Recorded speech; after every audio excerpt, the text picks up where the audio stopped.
ഒരു ഗ്രാമത്തിൽ അർജുൻ എന്നു പേരുള്ള ഒരു കുട്ടിയുണ്ടായിരുന്നു. ഒരു ദിവസം അർജുൻ തന്റെ വീട്ടിലെ തട്ടിൻപുറത്ത് പഴയ പെട്ടികൾ തിരയുകയായിരുന്നു. അവന് കളിക്കാനായി ഒരുപാട് കളിപ്പാട്ടങ്ങൾ അവിടെ നിന്നും കിട്ടി. ഹായ്, ഇത് കൊള്ളാമല്ലോ. നോക്ക് ടോമി, ഇതെന്താ ടോയ്സ് ആണോ? ഒരു പഴയ തടി കൊണ്ടുള്ള പെട്ടി അവന്റെ ശ്രദ്ധയിൽപ്പെട്ടു. അവനത് തുറന്നു. പെട്ടെന്ന് അതിനകത്ത് നിന്നും ഒരു പ്രകാശം വരുന്നതായി അവന്റെ ശ്രദ്ധയിൽപ്പെട്ടു.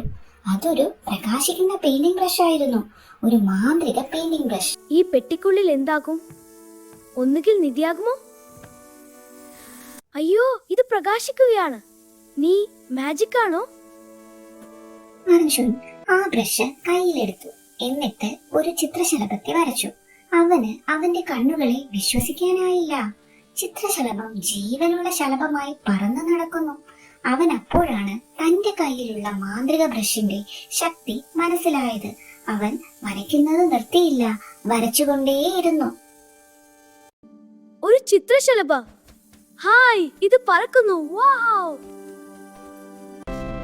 അർജുൻ ചോക്ലേറ്റുകളും ഐസ്ക്രീമുകളും മിഠായികളും വരയ്ക്കാൻ തുടങ്ങി. കുറച്ചു നേരം കൊണ്ട് തന്നെ മുഴുവൻ ഗ്രാമവും മിഠായികളാൽ നിറഞ്ഞു. ഗ്രാമത്തിലെ എല്ലാവർക്കും വളരെ സന്തോഷമായി. ഇനി ചോക്ലേറ്റ് വരയ്ക്കാം, ഐസ്ക്രീം കൂടി. ഇന്നാണ് നല്ല ദിവസം. പക്ഷേ അവൻ കരുതിയതുപോലെ ആയിരുന്നില്ല കാര്യങ്ങൾ. ഗ്രാമം മുഴുവൻ ചോക്ലേറ്റാൽ നിറഞ്ഞു. ഉറുമ്പുകൾ കൂട്ടത്തോടെ എത്തി. വഴിയരികുകളിലും റോഡുകളിലും ചോക്ലേറ്റ് ഉരുക്കി ഒലിച്ചു തുടങ്ങി. അതിൽ തന്നെ ആളുകൾ വഴുതി വീണു. അയ്യോ, ഇത്ര ഉറുമ്പുകൾ! അയ്യോ, എല്ലാവരും വീഴുന്നു. ശരി, മാജിക് ബ്രഷേ, മരങ്ങളും ക്ലീനിംഗ് മെഷീനും വരക്കാം. അർജുന് തന്റെ തെറ്റു മനസ്സിലായി. നല്ല കാര്യങ്ങൾക്കായി മാജിക് ഉപയോഗിക്കാമെന്ന് അവൻ തീരുമാനിച്ചു. മിഠായികൾ അപ്രത്യക്ഷമായി. ഗ്രാമം വീണ്ടും സുന്ദരമായി.